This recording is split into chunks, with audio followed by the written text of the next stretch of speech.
Immanuel Kant.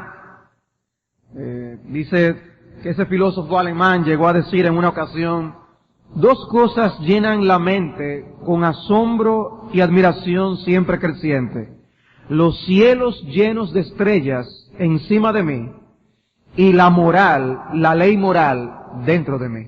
Dice, dos cosas que a mí me asombran: ver los cielos llenos de estrellas y la ley moral dentro de mí. Dice, eso es sorprendente. Eso es sorprendente. Que hay una ley moral dentro de mi corazón. ¿Cómo es eso?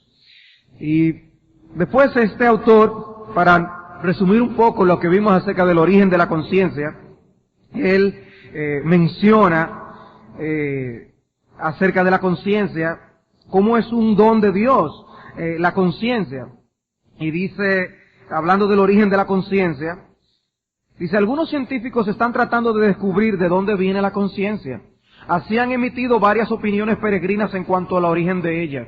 Algunos dicen que la conciencia viene de atrás de nosotros, o sea, que es parte de la evolución. A medida que el hombre evolucionaba a través de los siglos, la conciencia evolucionaba dentro de él. Y sin embargo, Darwin en su libro El descenso del hombre dice, de todas las diferencias entre el hombre y los animales inferiores, el sentido moral o conciencia es como mucho la más importante. Ni siquiera Darwin pudo explicar de dónde viene la conciencia. La conciencia no es meramente un producto secundario de la evolución, no procede de atrás de nosotros. Dice, la conciencia tampoco procede de alrededor nuestro. A veces oigo que la gente dice que la conciencia es simplemente la totalidad de las normas de la sociedad que nos rodea. El filósofo Schopenhauer dijo que la conciencia consistía en una quinta parte de temor al hombre, un quinto de superstición, un quinto de prejuicio, un quinto de vanidad y un quinto de costumbre. En otras palabras, su conciencia es una especie de ensalada que usted prepara con ingredientes que obtiene de la sociedad que le rodea. Toda la mezcla de cosas, dice, ya eso es la conciencia. La sociedad en verdad contribuye a darnos normas, como veremos, pero la sociedad no nos da una conciencia. Hemos aprendido que la conciencia es aquella facultad que responde a las normas que tenemos. La conciencia no fabrica las normas y las normas no fabrican a la conciencia. La conciencia es la ventana que permite que la luz entre, no fabrica la luz. En tanto que las personas tienen diferentes normas y costumbres en diferentes partes del mundo, la conciencia todavía funciona de la misma manera sin importar a dónde uno vaya. La conciencia no procede de atrás de nosotros, ni de alrededor nuestro, tampoco procede de dentro de nosotros. Muchos psiquiatras quieren hacernos creer que nosotros hemos fabricado nuestra propia conciencia, que es un resultado inevitable de la manera en que mamá nos crió o papá nos disciplinó. Esas explicaciones no son correctas. La conciencia es un don de Dios. De acuerdo a la palabra de Dios, la conciencia viene de arriba, de encima de nosotros. Es un fenómeno universal, etcétera, etcétera. No viene de atrás, no viene de nuestro alrededor, no viene de dentro, viene de Dios. Viene de Dios. ¿Cuál es el origen de la conciencia? Es un origen divino. Bien. ¿Qué usa entonces la conciencia? ¿Cuál es el criterio que utiliza la conciencia para determinar aquello que es correcto o incorrecto? Porque hemos dicho que la conciencia es la facultad de discernimiento moral, la facultad con la que hemos sido creados para diferenciar entre lo bueno y lo malo. ¿Qué criterio usa esa conciencia, esa facultad para determinar qué es correcto y qué es incorrecto? ¿De qué fuentes deriva ese criterio? ¿Y qué criterio tiene preeminencia sobre otros a la hora de nosotros determinar qué es correcto o no? Pues la conciencia. Podemos decir en primer lugar acerca de cuál es el criterio moral que usa nuestra conciencia. ¿Cuál es el criterio moral que usa nuestra conciencia? La conciencia basa su juicio dependiendo de los valores morales que hayan en nuestra mente. Los valores morales que hayan en nuestra mente. Aquello que tú piensas que está bien o que está mal es el criterio que la conciencia va a utilizar para lo que está bien o está mal. Si para ti el decir una mentira no está mal, pues la conciencia no te va a decir que está mal cuando tú mientas. Eso es lo que estamos diciendo. Si tú crees que la conciencia, que está bueno mentir, no te va a dar una nota de alarma cuando tú estés diciendo la mentira. Por eso nosotros le enseñamos a nuestros hijos, les instruimos. La mentira es del diablo. La mentira no se debe decir. La verdad debe dominar el corazón. Debemos vivir, practicar la verdad. Esa enseñanza es importante. ¿Por qué? Porque tenemos que ponerla en su mente y en su corazón. Porque de allí entonces la conciencia va a derivar ese criterio. Y de allí es que va a juzgar nuestras acciones. De allí es que nos va a acusar o nos va a defender. Si tú no crees entonces que robar es malo o que el robar tiene ciertas situaciones donde está permitido, vas a poder entregarte a robar sin ningún remordimiento de conciencia por esa información incorrecta que tú tienes en tu mente. La conciencia usa lo que tú piensas que está bien o que está mal, el juego de valores que hay en tu mente. Hasta aquí estamos claros. ¿Qué usa nuestra conciencia? El criterio de valores que hay en nuestras mentes. ¿Cuáles son nuestros valores? ¿Qué pensamos que es lo correcto o lo incorrecto? Pero la segunda pregunta, y más importante, en la que duraremos un poco más de tiempo, es ¿de qué fuentes deriva ese criterio que tú tienes en tu mente? ¿De qué fuentes? O sea, obviamente ya decimos que el criterio moral que usa la conciencia es el criterio que tú tengas de lo correcto o lo incorrecto en la mente. Bien. Pero ¿de qué fuentes se nutre la mente? ¿De qué fuentes va a servirse la conciencia después para juzgar esto? Bueno, tú tienes ciertas opiniones acerca de lo que es correcto o incorrecto. ¿De dónde salen esas opiniones? Si resulta que tú te pones a hablar con otra persona acerca de un mismo tema y resulta que piensa diferente a ti, y algo que tú te encuentras horripilante, el otro dice, ¿cuál es el problema? ¿Y por qué esa diferencia de criterio? Bebieron de la misma fuente, se alimentaron de la misma fuente, que tienen dos criterios tan distintos, tan diferentes.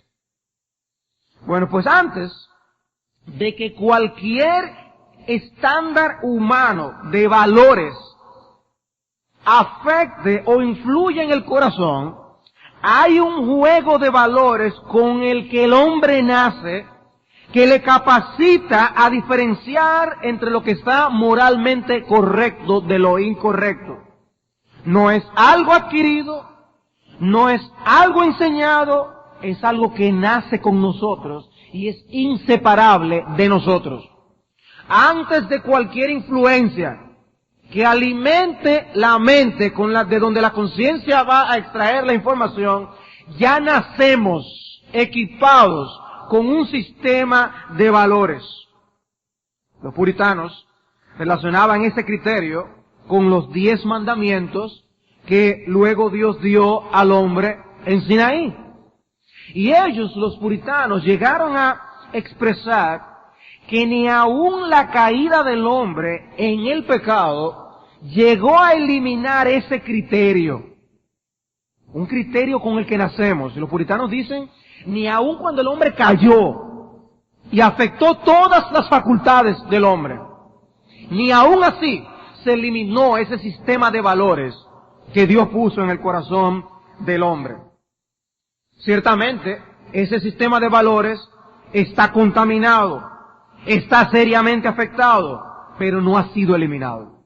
No ha sido eliminado. Escuchen lo que dice nuestra confesión de fe en el capítulo 19. Ellos dicen en el capítulo que tiene que ver con la ley, dicen en el capítulo 19, párrafo 1, Dios dio a Adán una ley de obediencia universal escrita en su corazón, y un precepto en particular de no comer del fruto del árbol del conocimiento del bien y del mal, por lo cual le obligó a él y a toda su posteridad a una obediencia personal completa, exacta y perpetua. Prometió la vida por su cumplimiento de la ley y amenazó con la muerte su infracción, y le dotó también del poder y la capacidad para guardarla. ¿A qué llamó la atención de este primer párrafo? Dios dio a Adán una ley de obediencia universal escrita en su corazón. Eso entendieron ellos. ¿Y qué versículos citan para corroborar esta perspectiva? En la creación del hombre, hagamos al hombre a nuestra imagen. el texto de Eclesiastés 7:29 al que iremos, el texto de Romanos 2:12 y 14 y 15 a lo que iremos también. De allí ellos extraen la enseñanza de que Dios puso esta ley en el corazón del hombre, en su nacimiento. Segundo párrafo, el párrafo 2. Dicen ellos, la misma ley que primeramente fue escrita en el corazón del hombre, continuó siendo una regla perfecta de justicia después de la caída. Eso dice nuestra confesión de fe. La misma ley con la que Dios hizo al hombre, con la que Dios le puso en el corazón a Adán, esa ley continuó siendo una regla perfecta de justicia después de la caída y fue dada por Dios en el monte Sinaí. Noten, ¿qué está relacionando aquí la confesión de fe? La ley de Dios de los 10 mandamientos con la ley que está escrita originalmente en el corazón del hombre. Está relacionando. ¿Y por qué la pueden relacionar? Es la pregunta. ¿O porque tienen un mismo autor? Un mismo autor. Siempre hemos enseñado que los 10 mandamientos son el resumen de la ley moral de Dios.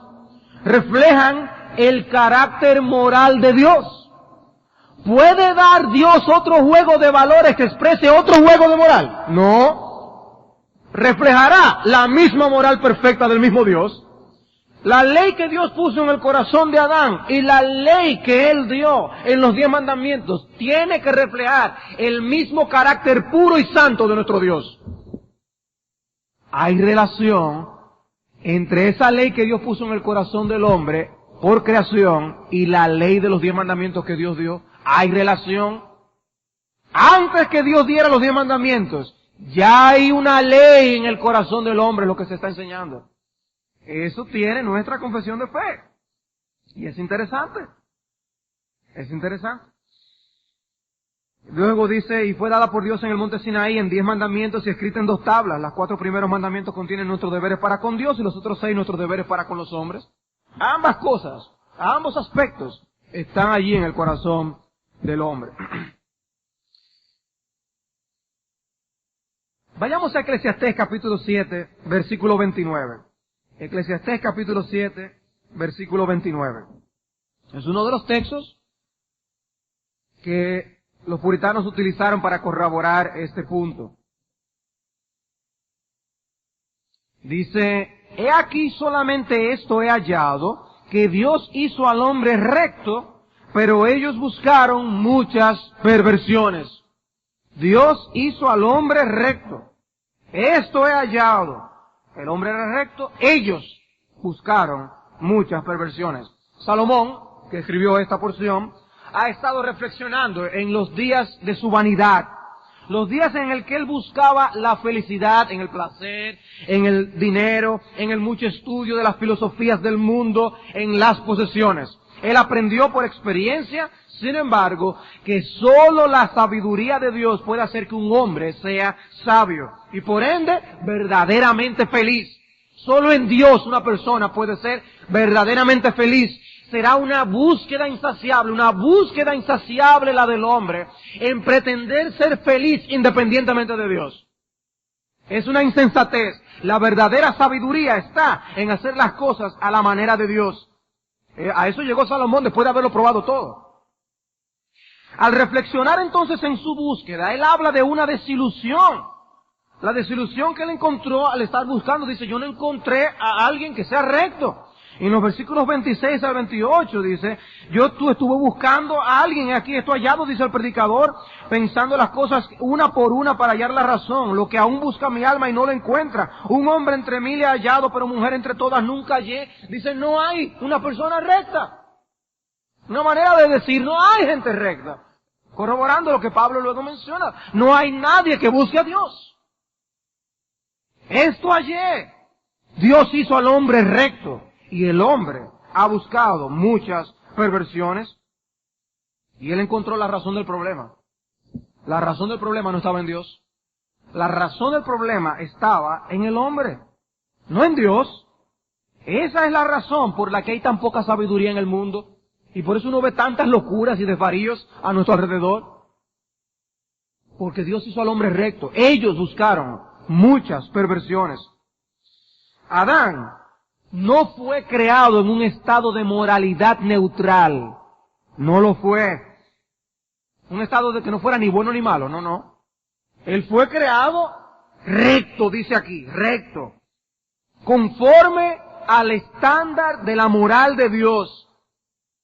Moralmente recto, capacitado con una ley en su mente que se conformaba al carácter santo y moral de Dios. Adán representaba a Dios bien, era un buen representante de Dios. Y su conciencia funcionaba a la perfección, utilizando el mismo criterio de Dios acerca de lo correcto y de lo incorrecto. ¿Ustedes se imaginan una maravilla? Funcionando Adán, pensando en todo como Dios. Eso debía ser algo tremendo. Pero luego el hombre dice, ellos buscaron muchas perversiones. ¿Y cuál es el contenido de esa ley? El mismo de la ley escrita en las tablas de piedra más adelante en Sinaí. Porque viene de la misma fuente, el mismo Dios con su carácter moral. Ahora eso con respecto a Adán. ¿Y qué con respecto a los descendientes de Adán? ¿Y qué con respecto a los descendientes de Adán? Bueno, dice que los hombres, ahí ya lo está pluralizando, ya no se está involucrando en el asunto. Pero vayamos a Romanos capítulo 1, versículo 32. Ya leímos este texto, pero vayamos a Romanos capítulo 1 y vamos a leer a partir del versículo 28. Estamos enfocando estos textos a la luz de cuál es la fuente de la que bebe la conciencia para juzgar lo que es correcto y lo que es incorrecto.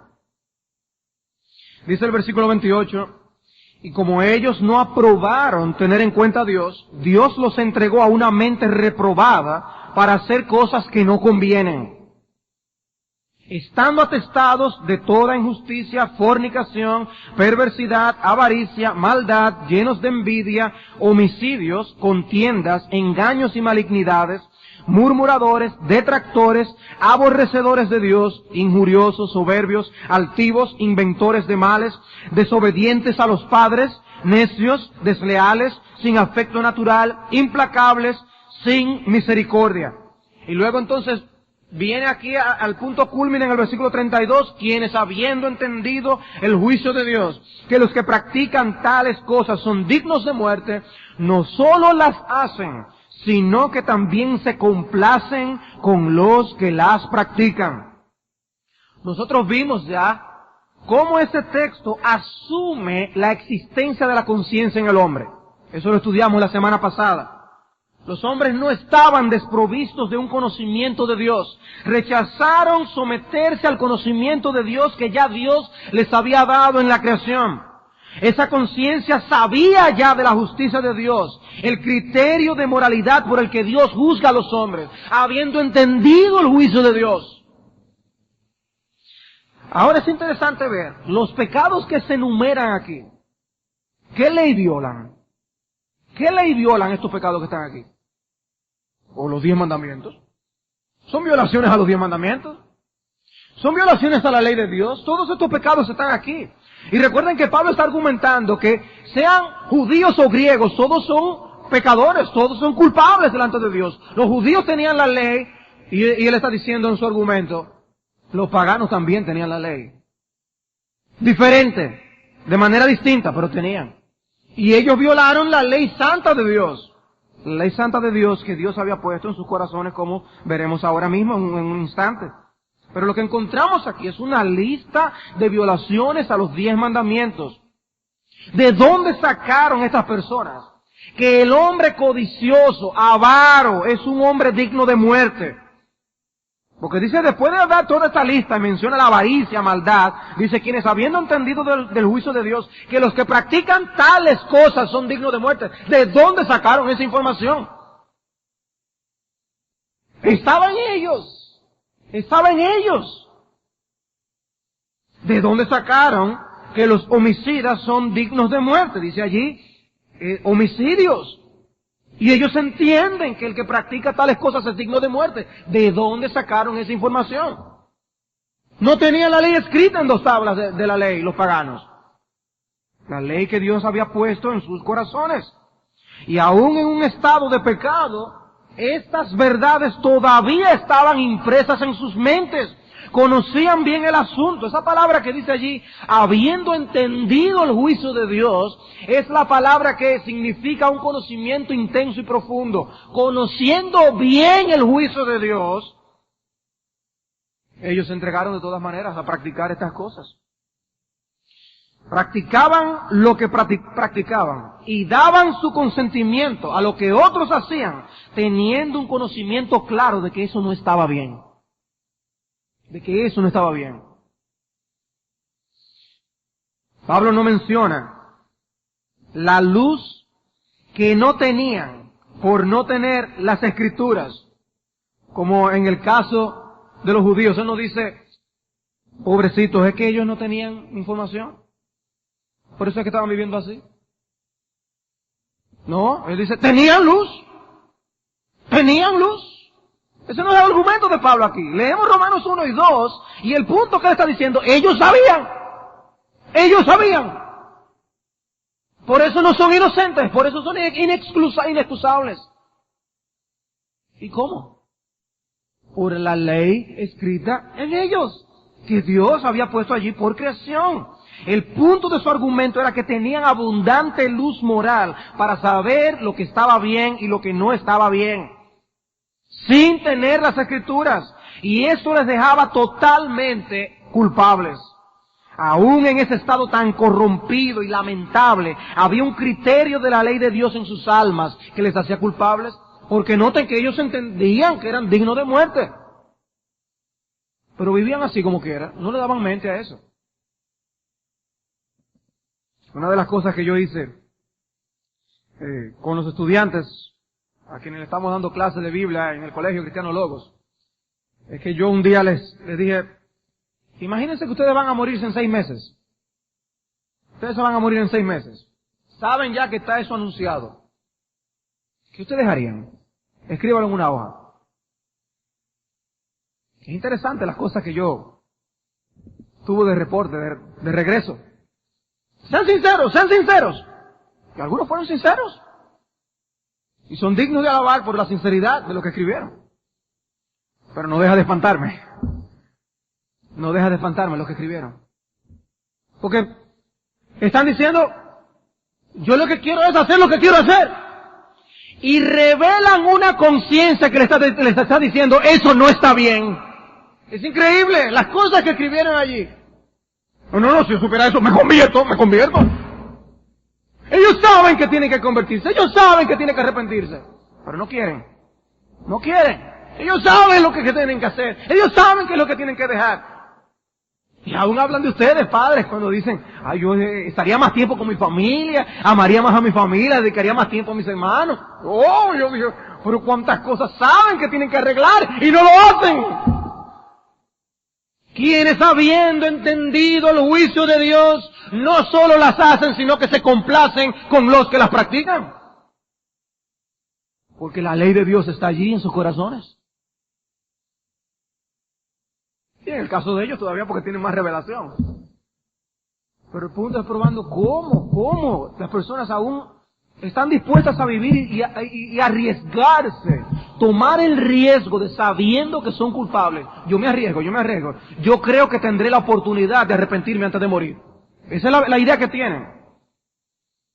Y algunos de ellos yo sentía como ese sentido de alivio, qué suerte que esto es solamente una imaginación, un ejercicio, de que no es así. Romanos capítulo 2, versículo 14. Dice, porque cuando los gentiles que no tienen ley hacen por naturaleza lo que es de la ley, estos, aunque no tengan ley, son ley para sí mismos, mostrando la obra de la ley escrita en sus corazones, dando testimonio a su conciencia y acusándoles o defendiéndoles sus razonamientos. Ese es otro de los textos que los padres escribieron, los puritanos escribieron, no los padres de la iglesia, sino lo que decimos nuestros padres en doctrina de la confesión de fe. Escribieron para corroborar el punto que ellos están enseñando. Dice, mostrando la obra de la ley escrita en sus corazones, cuando hacen las cosas de la ley, sin tener ley en sus manos escritas, es lo que está diciendo. Tienen una ley en el corazón. Y ellos muestran esa ley escrita en el corazón, muestran la obra de esa ley escrita en el corazón, dando testimonio a su conciencia, acusándoles o defendiéndoles sus razonamientos. En el versículo 12 dice, porque todos los que sin ley han pecado, sin ley también perecerán. ¿Quiénes son esos? Los paganos. Y todos los que bajo la ley han pecado, por la ley serán juzgados. Los dos. Los dos. Todos estamos bajo pecado, está diciendo el apóstol Pablo aquí. Dice Sam Waldron en su exposición a la confesión de fe y comentando sobre este texto, dice, si los paganos sin refinar están en posesión de la ley de Dios, esto solo puede ser porque la ley fue escrita en el corazón de Adán en la creación y no ha sido borrada ni aún por la caída. Al afirmar que los gentiles están en posesión de la ley, Pablo enseña que existe una identidad sustancial entre los 10 mandamientos y la ley de Dios escrita por creación en el corazón de Adán y todos sus descendientes. Dice, no, los paganos están en posesión de una ley. ¿Cuál ley? Una ley similar, como había dicho, a los 10 mandamientos. Ellos tenían esta información, estos gentiles hacen por naturaleza, dice allí Pablo, por naturaleza lo que es de la ley, por razón de la ley escrita en sus corazones. Hacen estas cosas por naturaleza o a causa de su constitución natural u original. Todo hombre nace así, nace con esto. Y será en base a ese conocimiento que serán juzgados. Perecen por desobedecer la luz que les brinda ese conocimiento. Y con respecto al versículo 15, John Murray dice en su comentario, la ley a la que se hace referencia es específica y no puede ser otra que la ley de Dios especificada en los versículos anteriores como la ley que los gentiles no tenían, la ley que los judíos sí tenían. Por tanto, no es una ley diferente la que confronta a los gentiles que están sin ley, sino la misma ley dada a ellos a través de un método diferente de revelación. Un método diferente. A los judíos, Dios se la dio por escrito, lo que está diciendo. A los paganos, la tienen en su corazón. Todo hombre nace con esta ley. Hay algo en su interior que les dice, eso no está bien. La misma ley moral que ahora, de alguna manera, está afectada a causa del pecado. Pero Dios incrustó esa ley allí, y nosotros nacemos con esa ley en nuestro ser. Es por eso que los teólogos han llamado a la conciencia, de algunas maneras, la voz de Dios en el alma del hombre. O Thomas Brooks llamó a la conciencia el predicador de Dios en nuestro interior. Porque está allí, Dios lo puso, lo sembró allí, está allí. Y utiliza la información dada por Dios por creación. Es una especie de DNA espiritual que tenemos moral en el alma. Tiene un código que la conciencia lee. Dice Proverbios 20:27, lámpara de Jehová es el espíritu del hombre, la cual escudriña lo más profundo del corazón. Allí viene nuestra alma y lee el código DNA puesto allí por Dios. Y dice qué es lo que está bien y qué es lo que no está bien.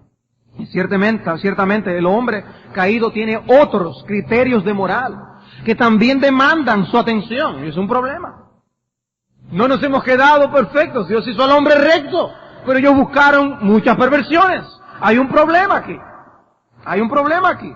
Hay óxido, hay sedimentos y otras cosas más que afectan el funcionamiento de la conciencia en el hombre caído. Pero nunca esa conciencia es completamente eliminada. Es parte intrínseca de nuestro ser y seguirá con cada uno de nosotros hasta la eternidad. Cada uno de nosotros hasta la eternidad con esa conciencia. El diseño original de Dios era que el criterio por el cual esta conciencia funcionara fuera su santa ley, un reflejo perfecto del carácter santo de nuestro Dios. La intención de Dios es que esa conciencia funcione hoy en base a su criterio moral y no el criterio de los hombres. Ese es el diseño de Dios. Esa es la intención de Dios. Y el criterio que la conciencia utilizará en la eternidad será el que Dios nos dio originalmente, la ley perfecta de Él. Es así que por la que tú serás juzgado. De ahí lo terrible que será tener una conciencia acusadora en el infierno. Porque ninguna de las excusas detrás de las cuales los hombres se esconden hoy les va a servir de absolutamente nada, de ninguna utilidad, cuando sus conciencias les griten a viva voz solamente en base al carácter santo de Dios. Allí no va a haber excusas. No, pero lo que pasa es que yo cuando chiquito, o lo que pasa es que mis padres, o lo que pasa es que yo, la sociedad, la cultura, nada. Esa conciencia te acusará en base únicamente al criterio de Dios y nada más. Hoy te puedes ocultar con tu conciencia detrás de otras fuentes de información, pero en aquel día funcionará solamente en base al carácter santo de Dios y sus demandas morales. Ninguna de las enseñanzas de Freud servirá de aliento, porque el juicio no será según la opinión de Freud, sino según la opinión de Dios y todo lo que Dios sabe muy bien acerca de ti. Lamentablemente, la ley de Dios no es lo único que informa y educa nuestro discernimiento para nuestras conciencias en el día de hoy. Hay muchas otras cosas que entran en juego. Los niños nacen con esta conciencia que funciona en base al criterio de la ley de Dios que hay en sus corazones. Pero también nacen en este mundo prejuiciados ya en contra de la ley de Dios. Nacen con una naturaleza pecaminosa y con el pecado afectando todas las áreas de su ser, en rebelión a la ley moral de Dios que tienen en sus conciencias. Nacemos predispuestos ya en contra de Dios, rebeldes en contra de Dios. Pero todos los hombres nacen con esa predisposición y nacen inclinados a abrazar otros criterios morales que sean más de su agrado. Pues no solamente nacemos en rebeldía al carácter santo de Dios y su ley moral, nacemos locos por abrazar otros criterios que se adapten mejor a nuestros gustos. De manera que con la conciencia ocurre como con las demás facultades del alma. Cuando un niño nace, su intelecto no está plenamente desarrollado. Y el intelecto pasa a desarrollarse. Y muchas cosas influyen en su desarrollo. Lo mismo ocurre con la conciencia. La conciencia no viene completamente desarrollada desde el vientre, sino que es una conciencia maleable, moldeable. Y todo tipo de influencias afectan la conciencia. Las instrucciones de los padres afectan la conciencia. El ejemplo de los padres afecta la conciencia. Las instrucciones de los padres afectan la conciencia. Las expectativas de los padres afectan la conciencia. Si tus padres tienen cierta expectativa, ya eso influye en tu conciencia. También son afectados por las opiniones, el ejemplo y las expectativas de aquellos con quienes ellos se juntan. Sus amiguitos. Los padres no son los únicos que tienen opiniones acerca de la moral. Los que se juntan con los hijos también. Los amigos son entes morales que afectan la conciencia de nuestros hijos. En consecuencia, debemos tener cuidado de qué cosas están influyendo en la conciencia de nuestros hijos. Tenemos que tener cuidado. ¿Qué cosas están influyendo en la conciencia de nuestros hijos? Todavía al día de hoy uno dirá, a esta altura de juego, como uno se encuentra en la vida, uno siente cómo las cosas influyen en la conciencia de uno. ¿Cuánto más algo tan tierno como lo de un niño que está fresco, más maleable, más moldeable, no está afectado por las influencias? ¿No tenemos todos nosotros recuerdos de nuestra niñez, de cosas que nos marcaron, cosas que ocurrieron, cosas que vimos, cosas que oímos, que marcaron nuestra vida? Nosotros tenemos que cuidar qué fuentes están influyendo la conciencia de nuestros hijos. ¿De dónde están ellos recibiendo información para moldear sus conciencias? Porque de allí beberá la conciencia para tomar decisiones morales en la vida. Las decisiones que tomamos en la vida no salen de un vacío. No salen de un vacío. Hay información de donde nuestra conciencia toma el juicio para decir, no, pues eso está bien, hazlo. Hablaremos de lo que es una conciencia insensible. Hablaremos de cómo eso es algo en lo que se puede caer. Pero aquello con que eduquemos la conciencia, aquello de donde la conciencia toma la información para actuar, es importante. ¿Acaso los principios que tu hijo está viendo por televisión son todavía más numerosos, pasan más tiempo frente al televisor, que son los principios bíblicos, las palabras que tú le estás comunicando, el ejemplo que tú le das? Tú te relacionas con tus hijos, o ellos son como parte que están de más en la casa. Hay interacción, hay comunicación. Es lo importante de esto. No es simplemente que estamos allí. Ellos tienen que vernos, relacionarnos entre nosotros, la forma como resolvemos problemas, la forma como nos hablamos, la forma como enfocamos el entretenimiento, la forma como enfocamos lo que pasa allá afuera, la forma como enfocamos lo que aparece en las noticias, la forma como enfocamos todo. Están allí bebiendo la información. No solamente lo que nos sentamos a enseñar en el devocional familiar.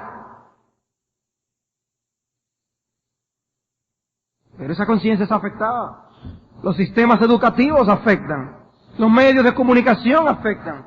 El mundo es todo un mercado abierto de valores diversos y haciendo sus ofertas para que compren, hacen las ofertas a nuestros hijos. Y cuando llegan a la madurez han sido expuestos a un sinfín de número de criterios morales que son contrarios a los criterios de Dios. Y finalmente hay toda una mezcla de criterios y principios que la persona utilizará para tomar las decisiones morales de cada día. ¿Y de dónde va a tomar información? De lo que vio en los muñequitos, de lo que vio allí, en lo que vio en la casa de su primo, todo. De allí tomará los principios, tomó una decisión. En base a eso. Y por eso puede variar tanto una decisión de una persona a la decisión que toma otra en circunstancias similares. Una mezcla corrompida y contaminada. Pero esa será la guía de su vida. ¡Qué terrible! ¡Qué terrible! Ese será el faro que le indicará el camino a seguir. Yo que ojalá que nuestro camino siempre estuviera encaminado por un sistema de valores puro. Uno que esté de acuerdo con el criterio divino en todas las cosas. Pero tristemente no será así, hermano. Todos nosotros tenemos cosas ya que nos han afectado. Que a la hora de ver las cosas no enfocamos en nuestro discernimiento, no es correcto por alguna cosa, alguna mala información que tenemos en la mente. Patrones y valores del mundo que se interponen. Entonces, ¿qué criterio usa la conciencia? Decíamos al principio que el criterio que la conciencia usa es lo que pensamos que está bien o lo que está mal. Ahora, decíamos, ¿de qué fuente se extrae ese concepto de lo que está bien y de lo que está mal? Bueno, Dios ha puesto su ley en el corazón. Pero no es una ley que está sola en el corazón. Hay un prejuicio en contra de ella. Hay indisposición a obedecerla y una disposición incluso a la rebelión. Y una disposición a prestar atención a todos los demás estándares a nuestro alrededor que demandan nuestra atención. Lo de los psicólogos, lo de la película, todas esas cosas están apelando a que nos alimentemos y eso nos ayuda a tomar criterio de lo que está bien y de lo que está mal. Personas que han sido influidas por un personaje en su vida. Puede ser un líder deportivo con el que tú hayas estado durante mucho tiempo en tu vida. Y eso te ha afectado. Y tu norte para tú tomar decisiones ya está contaminado por una persona que no tiene los principios bíblicos para tú tomar la decisión. Y te ha afectado, te ha marcado. Un maestro, lo que sea. ¿Cuál fuente de valores entonces, ante esa realidad, cuál fuente de valores debe tener prioridad en la educación de nuestras conciencias? Siendo que está esa ley puesta allí por Dios, pero la conciencia se educa de todos los criterios y valores que hay allí fuera. ¿Cuál fuente de valores morales debe tener prioridad en la educación de nuestras conciencias para definir lo que es correcto o incorrecto? Tenemos que concluir que el único criterio seguro para seguir es la ley de Dios. La ley de Dios. El único criterio seguro. El criterio principal, supremo sobre todos. El único verdaderamente seguro. Al final de cuentas es el que Dios utilizará para juzgar a los hombres. Ese, por tanto, del que debemos llevarnos. el criterio por el cual aún Dios gobierna el mundo en la actualidad. Son sus valores, su criterio de valores. Cualquier criterio que se oponga al de Dios es un criterio defectuoso e inseguro. Nos va a desorientar, nos va a hacer perder. Es como estar con una brújula en un lugar y la brújula estar dañada y está marcándonos lo que no es. Y nosotros creyendo que andamos por buen camino. Estamos perdidos. Entonces surge una pregunta. ¿No es suficiente nosotros sencillamente seguir los dictados de nuestra conciencia? Porque se ha dicho, nunca desobedezca la voz de tu conciencia. Oye la voz de tu conciencia. ¿Estamos nosotros seguros siempre si nosotros seguimos la voz de nuestra conciencia?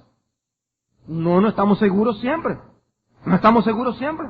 Ahora, ¿no debe la gente obedecer la voz de su conciencia? Sí debe obedecer la voz de su conciencia.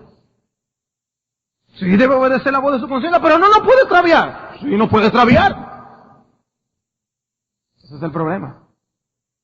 Esa es la disyuntiva en la que nosotros nos encontramos. Siempre está mal desobedecer la voz de la conciencia. Porque tú te estás yendo en contra de la luz que tú tienes en tu corazón, de lo que tú sabes que está bien y que está mal. Siempre está mal violar la voz de la conciencia. Pero no siempre está bien obedecerla. Pero no siempre está bien obedecerla. Vamos a ver más de esto cuando estudiamos lo que es tener una conciencia cauterizada. De cómo realmente está mal desobedecer la voz de la conciencia. Pero si la conciencia está mal educada y mal informada, nos va a hacer extraviar y nos va a perder.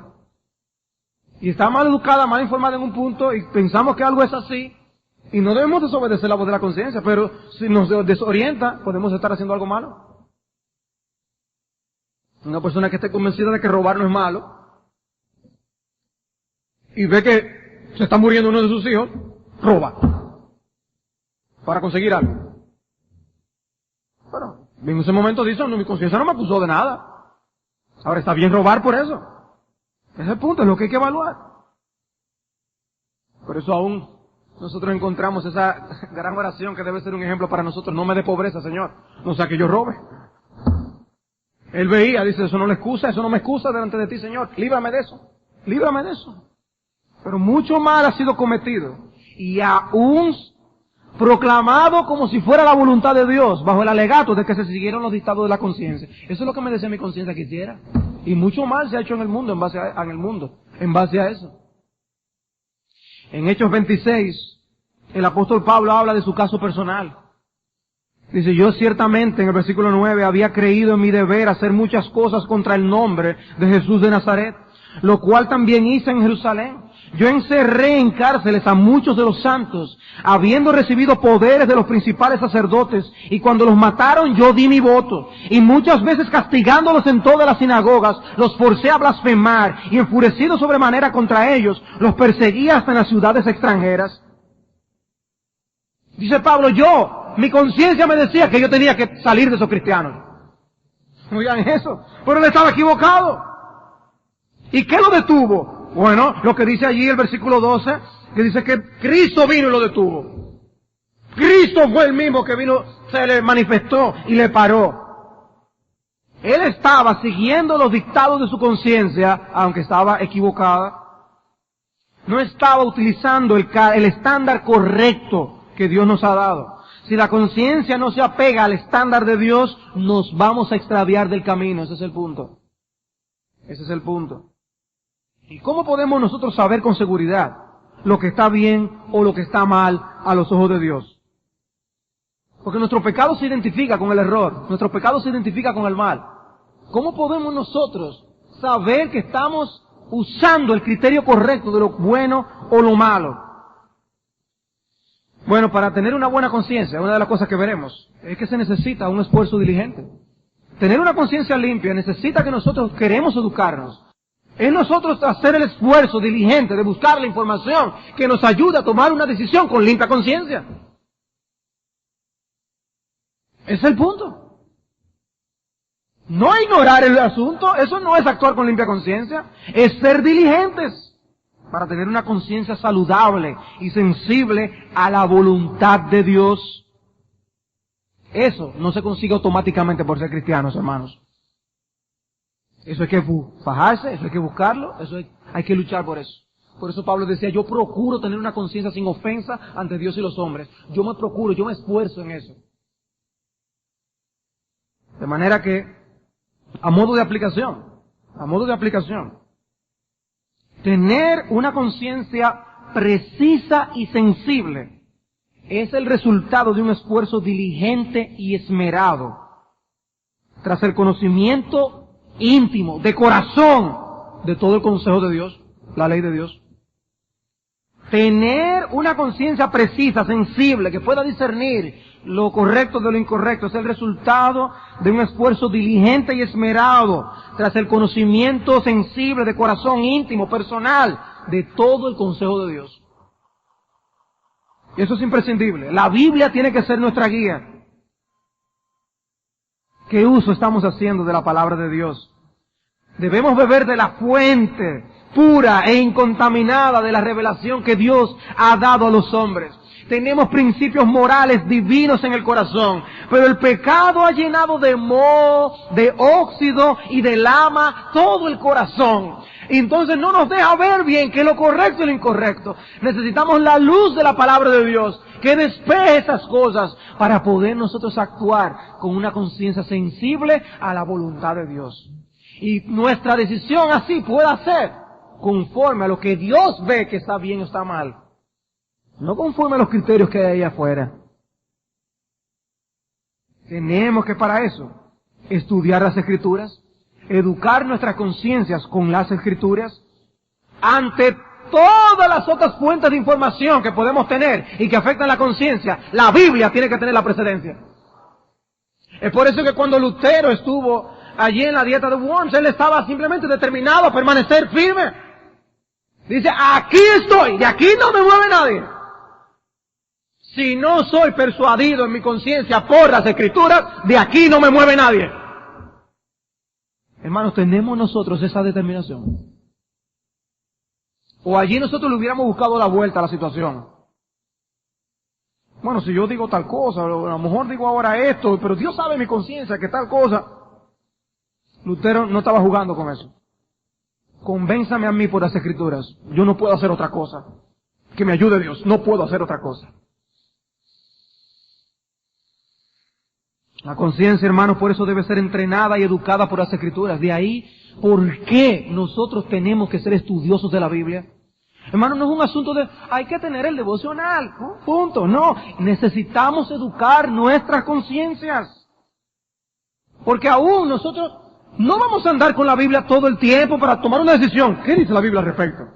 Tenemos que ponerla en el corazón de antemano. O como dice el Salmo 119, mi corazón he guardado tus dichos para no pecar contra ti. Tenemos que poner esos principios en el corazón de antemano para que cuando se presente cada ocasión tomemos la decisión correcta y adecuada. Para no desviarnos. La palabra de Dios debe estar lista allí a ser utilizada. No podemos esperar el momento de la batalla para entonces prepararnos. Entonces, ¿qué currículum producirá una conciencia sensible y precisa? Un currículum que lleve todo pensamiento cautivo a la obediencia a Jesucristo. En su palabra. Dios nos provee eso en la medida que nos exponemos a la predicación fiel de la palabra de Dios. Por eso, hermanos, nosotros no podemos venir a escuchar la palabra de Dios y no venir con la disposición, Señor, háblame, que yo lo que quiero es educar mi conciencia para actuar correctamente a la luz de lo que tú me estás dando. Debemos venir preparados, Señor, háblame a mi conciencia, háblame. No venir como si de lo que se está hablando no tiene que ver conmigo, eso no está bien, hermanos. Eso endurece las conciencias, eso no las sensibiliza. Cuando uno oye sermones como el de esta mañana, y uno dice, Señor, ¿cómo estoy yo reaccionando a la situación en la que nos encontramos? ¿Estoy yo cediendo? ¿Me está eso robando de mi gozo, mi contentamiento, mi alegría, mi esperanza? Si uno no cuestiona, si uno no aplica estos principios a la vida de cada uno de nosotros, estamos pasando esas cosas por la mente y se nos van por un oído y salen por el otro. Y lo mismo cuando leemos las Escrituras en nuestras devociones personales. Estamos nosotros involucrados de corazón en lo que estamos leyendo para buscar la voluntad de Dios. Wow, se me fue el tiempo. No estaba consciente del reloj, hermanos, y ya veo que el tiempo se me ha ido.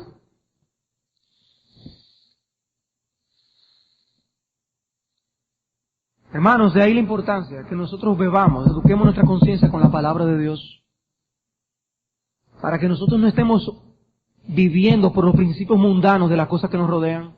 Hermanos, miren, es triste a veces, es triste. Nosotros escuchar a hermanos de la iglesia que tienen años escuchando los mismos sermones que yo he escuchado, y quizás leyendo la misma literatura, exponiéndose a las mismas cosas, y tienen convicciones acerca de aspectos de lo que es la vida familiar, el rol del esposo, de la esposa, el deber con los hijos, que son de dónde sacaron esas ideas, no es de las Escrituras. Hermanos, es porque han estado bebiendo demasiado de otras fuentes, y esas cosas han estado educando sus conciencias, y por eso no tratan con sus hijos como deben tratar. ¿Cómo damos lugar y entrada a tantas cosas a nuestros hogares que son abominación a los ojos de Dios? ¿Cómo es que eso ocurre? Si no es que nosotros mismos empezamos a ceder. Y hermanos, eso trae consecuencias funestas para las preciosas almas de nuestros hijos. Funestas. Es cierto, lo de aquella declaración de aquella persona que decía: lo que más me llama la atención de América es ver la forma como los padres obedecen a sus hijos. Hermanos, nosotros estamos llamados en amor, en ternura, asemejándonos a nuestro Padre, gobernar nuestros hogares con la autoridad de Cristo. ¿Quién gobierna en tu hogar? ¿Quién gobierna en tu hogar? ¿Es Cristo gobernando a través de la autoridad de su palabra? ¿Tú filtras las cosas a través de la palabra de Dios? Y de allí se filtra lo que se hace, lo que se ve, lo que se oye, las conversaciones, el trato, eso es lo que está filtrando la vida allí. Porque cuando empezamos a tolerar esas cositas que vemos de actitudes en nuestros hijos, de cómo se apartan porque quieren vivir en su mundo y quieren oír una música que yo sé con la que mis padres no se van a sentir contentos, pero dejamos entonces que la oigan ellos solos por ahí, que se maten, que pudran sus mentes con esa información de basura.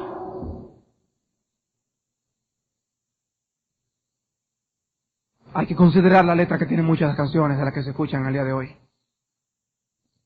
Los impíos se ruborizan. Se ruborizan los impíos. Escriben hasta en los periódicos de las canciones de las letras de muchas de esas canciones. Ellos se ruborizan. Y nosotros nos estamos bebiendo eso como si nada. Las preciosas almas, las mentes de nuestros hijos, vamos a permitir que se envenenen con estas cosas. Y lo triste es cuando uno ve que aman tanto estas cosas que cuando uno quiere sacar algo de allí, lo que hacen es gritar y relinchar como un caballo. ¿Por qué? Porque están amando ya esas cosas. No solamente han entrado, están haciendo raíz en el corazón. Y ellos no lo ven porque están ciegos.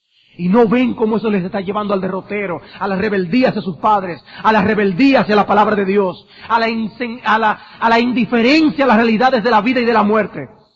Y pueden vivir como si este mundo fuera todo felicidad, felicidad, felicidad. Y uno no quisiera que a ninguno de nuestros hijos le pasara algo, que descubran cuando sea demasiado tarde que la vida no es eso. Pero ¿quién tiene la luz? ¿Quiénes tienen la luz? Hermanos, somos nosotros que tenemos la luz. Usemos la luz. Usemos la luz. Oh, que Dios nos ayude a ser padres con una limpia conciencia. Padres con una limpia conciencia.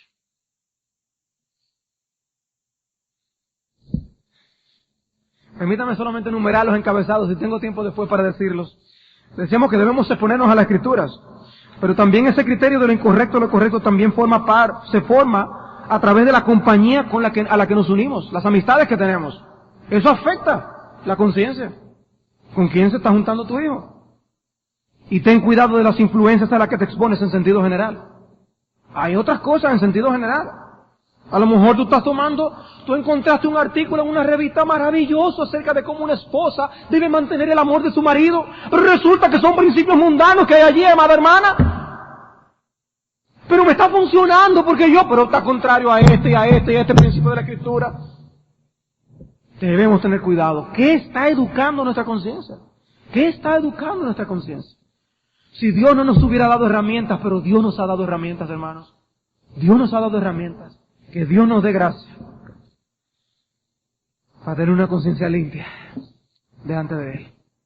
Que si el día del juicio es mañana, si Cristo regresa esta noche, si cualquiera de nosotros muere esta noche, nosotros tengamos una conciencia preparada, que sea una buena compañía con quien pasar toda la eternidad.